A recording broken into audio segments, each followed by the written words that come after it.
You have to crack open those doors. You have to push those barriers down to allow for other ideas to then come into practice. Welcome to Meet the Leader, the podcast where top leaders share how they're tackling the world's toughest challenges. In today's episode, we talk to entrepreneur Tia Gordon from ItsElectric, and she'll share what's needed to drive the energy transition. Subscribe to Meet the Leader on Apple, Spotify, and wherever you get your favorite podcasts. And don't forget to rate and review us. I'm Linda Lacina from the World Economic Forum, and this is Meet the Leader. How do we build infrastructure that's going to last? And that's what we're here to do, so we can truly make lasting solutions that impact the climate crisis. If the world is going to hit its emissions goals, things need to change, and fast. We can start with transportation. Transportation in cities makes up 14% of greenhouse gases. Emissions-free options, like electric vehicles, can speed that change that we need. Some estimates predict that we could have 240 million electric vehicles on the road by 2040. That includes everything. That includes two-wheelers and cars and buses. But despite so many advances, one of the biggest and most frustrating barriers standing in the way of our switch to electric is that it's still pretty darn difficult to find a charging station. Tia Gordon has a solution for the 40 million electric vehicles looking for a charge in cities. She is the founder of ItsElectric. That is a startup that has designed a special solution that allows buildings to power EVs. This does several things, including create a business model for urban property owners and an incentive for them to get involved. It also creates a scalable model for curbside charging in urban areas. Her solution can be installed with speed and, most importantly, with equity on curbs all around the country. She'll talk about the moments during the pandemic that inspired her to start ItsElectric and how her background in design has given her a special advantage in making this idea a reality. I should mention, we did this interview in my hometown of Detroit, home of the U.S. auto industry, and in the building that hosted some of the most exciting R&D projects of the last century from one of the world's biggest automakers. It's fitting that Tia and I had our conversation in this place that birthed the last mobility revolution, all to see what's up ahead. But enough about that. Let's get started with more about ItsElectric. Right now, electric vehicle charging in cities have been installed in what we're calling the first generation, where every single charger, for it to function, needs to be connected to an electrical source. And so right now, charging company providers are doing it very, quote unquote, old school. They are connecting to the utility connection, which is in the road or in the street. This is basically a 12 to 18 month process. It involves trenching 7 feet down, installing a transformer to down convert that power, installing a sub-meter, closing that up, and then putting hardware on top that in this country right now all looks like a gas pump. And this is a huge time barrier and it's a huge cost barrier. ItsElectric addresses this from an entirely different perspective. We, instead of connecting to the utility, power our chargers from buildings, meaning there's capacity in every building in every city. And that's where we pull the power from our chargers from. So what we do is we just run a small conduit below the sidewalk, much shorter trench, much shallower trench, and a faster process. This allows us to get a charger up in just 2 days, as opposed to, again, sometimes even 12, 16, or 18 months. And how did this solution come to be? What brought you to realize, hey, there's opportunity here? So we're actually doing this interview from a design college, which is appropriate because my background is design. It's not energy and it's not transportation. So I'm very much considered an outsider. And ItsElectric approached the problem of electric vehicle charging through the method of design thinking. We looked at the problem from the end user and what their experience was, and we tried to solve it for them, as opposed to going about it the way that traditional energy or utility companies were installing chargers. And it was really about what's the simplest pathway to create a positive experience for that user. And what was compelling to you about solving that problem?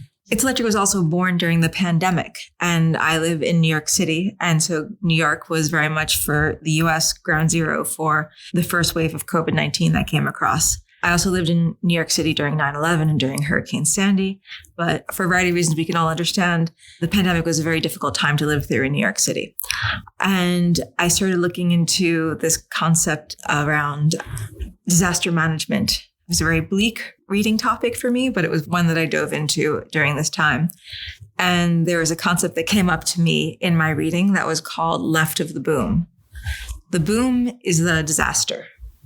And you can either be left of it and you can work to prevent that disaster, or you can be right of it after the disaster happens and you can work to mitigate it. Given everything that I lived through with everyone in New York City during the pandemic, it made me realize that our next disaster would be climate-based. And I wanted to take everything I had in my experience and work to prevent that next disaster, to work left of that boom. Given that and working left of the boom, in your opinion, what's the main step in terms of regulations that cities should take in order to make sure that solutions like yours are more widely adopted? Yeah, so ItsElectric exists to create the easiest pathway for cities to be able to install electric vehicle chargers. We really just want to make things as easy as possible. So all cities need to do is to have a pathway for permitting to put the charger on curbside. Many cities know what this pathway is. It's called revocable permit or a revocable consent permit. And once they have that permitting pathway understood, once they make sure that it doesn't have to be an arduous process that has to basically require a permit being pulled for every single location, or we can build systems where we can rubber stamp a permit across a variety of different locations. That's how we can scale climate solutions with speed, is by finding pathways through regulatory and through government and through private cooperation. So we have true public-private partnerships working to solve for climate. And what are the hurdles or the mindset shifts that need to be dealt with in order to kind of get to that point? The biggest mindset shift that needs to occur for cities and drivers to be able to adopt electric vehicles is a complete and total change in how we imagine we are, quote, fueling these vehicles. Charging an electric vehicle is exactly equivalent to plugging in your phone at night before you go to bed. It is not the same as driving to a gas station and pumping in noxious fuels that are stored in tanks below ground for public safety. The beauty of electric vehicles is that you can charge them anywhere. All you need is that socket or that port to be able to plug into. So once people start to understand this, there'll be less reservation around how am I going to charge my vehicle, because we'll understand that it's actually much easier. It's much more convenient than it was before. And that's truly what you need when you're looking for behavior change. You want to replicate a behavior that already exists, but you want to make it easier for the user. So in this case, the behavior is not going to the gas station. The behavior is plugging in your phone. Instead of plugging in your phone, you're plugging in your car. It's a big change. It's a big shift. But once you start doing it, you question why you ever did the previous one. And we move forward and we evolve. How can technology like yours help make electric vehicles more accessible? Technology like ItsElectric can help make electric vehicles more accessible by ensuring that everyone can charge. Right now, a lot of people are making that conversion to electric in cities like New York or like Boston or like Chicago. But then I've heard a dozen stories that people have had to sell their electric vehicles because charging is so complicated. And people don't want more complexity in their lives. They want things to be simpler. And electric vehicles are simpler. They're actually easier and cheaper to own and to maintain. The prices of the actual ownership for electric vehicles are going down. And charging is so much easier than fueling at a gas station, especially when you have that luxury of that home charger. So ItsElectric is working to bring that same convenience, that same affordability of charging by plugging in your garage, if you have a garage, to everyone that lives in a city. Imagine being able to fill up your gas tank for $8. If this is scaled over the next decade, how would a city be different? How would people's lives be different? In 10 years, cities will be transformed in a major way, but in an invisible way. I like to think about fire hydrants and how ubiquitous and how invisible they are, but how critical they are to the safety and well-being of cities. And for me, the same way that we're working to bring at ItsElectric electric vehicle charging to curbside, that is almost for me synonymous with the fire hydrant. And I want the next generation of children that are growing up in cities to find an electric vehicle charger that's sitting on curbside as normal as the children of today find a fire hydrant. It's just a new piece of public works that's invented to provide an amenity to the hundreds of millions of people that live in cities across this world. So much of the change that we need to do has to do with maybe rethinking how we perceive infrastructure. With this, what do you think is going to be most helpful for electricity? It's a utility we're all familiar with, but we're going to need to be using it in new ways. What do you think is needed next? So it's so interesting. I love thinking about questions around infrastructure because it's the word that you constantly hear the most around the challenges that we face for electrification. But the beauty of ItsElectric is the building density in cities that creates the barrier for every other charging company. For us is the solution because every building can power an electric vehicle charger. The buildings are already the infrastructure. What kind of impact stories can you share already just to kind of give us a sense of the change that we could see in a little microcosm? I'd love to tell you this on a macro level and on a micro level. On a micro level, the impact that we can see is just from the small scale pilot that we first started with in Brooklyn, New York. We were able to deploy 6 chargers in what was not only a mass transit desert, but a charging desert, allowing 16 drivers to be able to easily charge electric vehicles in Sunset Park, Brooklyn, and in the Navy Yard in Brooklyn, New York. On a macro scale, how do you take an idea that looks good on paper, maybe it gets a lot of attention, maybe it wins an award, but how do you test that in the real world in a city such as New York that's notoriously hard to crack open? So what we did is we approached the New York City Economic Development Corporation and we said, hey, you guys are progressive. You're the agency that really gets things moving in the city. Can we test our hardware on a city asset? And we were shocked because they said yes. So not only did we work with the New York City Economic Development Corporation, and not only do we then also work in cities like Detroit with the Michigan Economic Development Corporation to test hardware that's designed to help reduce the climate crisis or the impacts of the climate crisis. But our pilot was so successful in New York City that we passed an invisible bar we didn't know was there. And from that, the New York City Economic Development Corporation launched a program called the Climate Innovation Pilot Program, where now they are inviting climate tech startups to use city assets to test solutions. And these are the public-private partnerships that are possible. You have to crack open those doors. You have to push those barriers down to allow for other ideas to then come into practice. What impact would you hope to have maybe a decade from now? In a decade from now, I never want to hear that it's difficult to charge an electric vehicle. If in 2030 or 2035, when we know states like New York and California have banned the sales of internal combustion engines, and we're still reading headlines that it's difficult to charge an electric vehicle, then everyone in my industry has failed. I want to make sure that we never see that headline again, and as soon as 5 or 6 years from now. You have a design background. How has that helped you in this work? It's allowed me to be incredibly clear about my objectives. I'm not tied down to how things should be done. And it's allowed me to kind of break a lot of barriers, or to use a term that is often used in my space, to disrupt a category that itself is not that old, but is ripe for change. What did you think you were going to be using that design background for? I was using my design background to build public-facing technology. So my background before founding ItsElectric with my partner was any kind of hardware and software interface that you would encounter in a public space, in a museum, in a government building, in a train station. But this is going back for 15 and 20 years. So in a time before we all had iPads and iPhones, trying to understand how to build hardware that will be used by tens of millions of users on a monthly or yearly basis and have it not break. So that's where I really cut my teeth. And that's where I was able to bring that knowledge of how to build hardware for public space into EV charging. And so even on our website, it says, we removed the big, the bad, and the ugly. We've taken everything off of EV chargers that's prone to break. How do we build infrastructure that's going to last? And that's what we're here to do. So we can truly make lasting solutions that impact the climate crisis. Having a design background, attending a design school, and being in that sort of environment, does it also sort of help you be a little bit more inclined to experiment and sort of move off of an idea if it doesn't serve you anymore? What are your thoughts on that?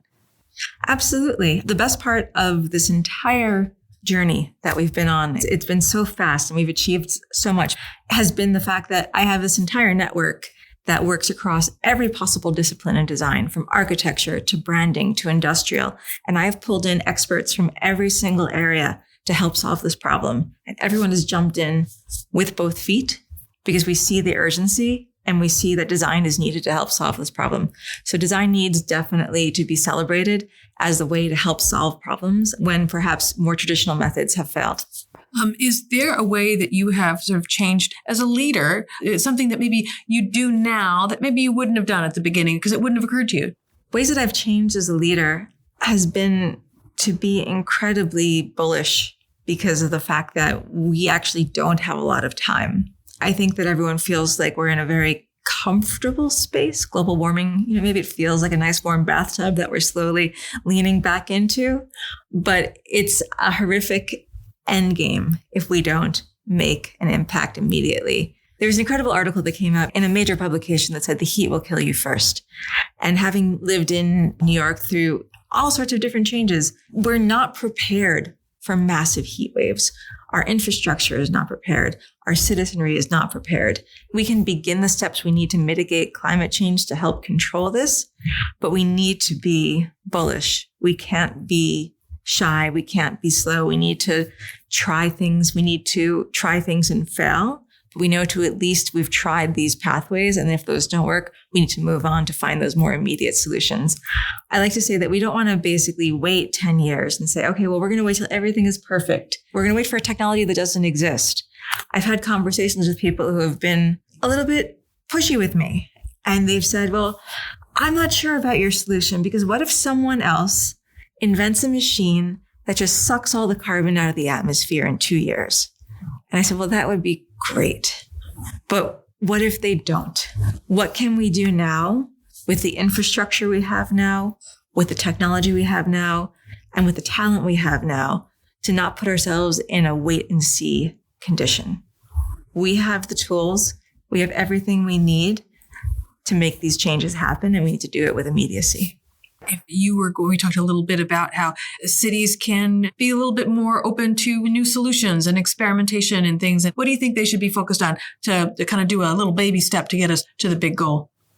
Absolutely. I mean, no one can hit the big goals right away. That's going to be impossible, but you need to set those steps towards that big goal.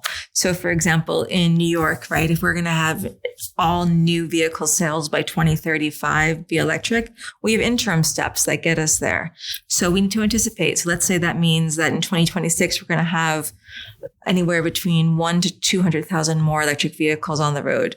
We need to anticipate where those drivers are going to be driving, where those drivers are going to be parking, and we need to ensure that that infrastructure is there in advance. I like to say it's not chicken or egg, it's all egg. No one can convert to an electric vehicle if they can't see where they're going to charge. So city leaders need to set interim milestones and then work with their incredibly talented, incredibly brilliant teams in city government, in nonprofit, in regulatory, in everything else that supports these ecosystems to help hit those milestones. As a founder of a brand new initiative, a brand new startup, there's times where you probably have no idea maybe the next step, right? You hit a wall. What's one of those recently? So we just kind of have a sense of what it's like to be in your shoes. Challenges I face as a founder are numerous and they come at me fast every single day. What I've learned and what we need to do is we need to put aside perfection in exchange for good. So, for example, we're doing a mapping exercise to help rideshare drivers who all need to go electric based on the two major rideshare companies in the United States by 2030. We're doing mapping exercises at ItsElectric to understand those density populations and where we could deploy chargers in areas that would service these drivers in the greatest way possible and the fastest way possible. There's amazing softwares that are out there, and there's all of these incredible tools. And there's also processes that take sometimes 6 to 12 months to create these incredibly precise data and visualization maps. And that would be lovely. And I would love to have that product. And I would love to write a white paper. And I would love to do all of these incredible things. But we don't want to take 6 or 12 months to write this paper with these incredible visuals.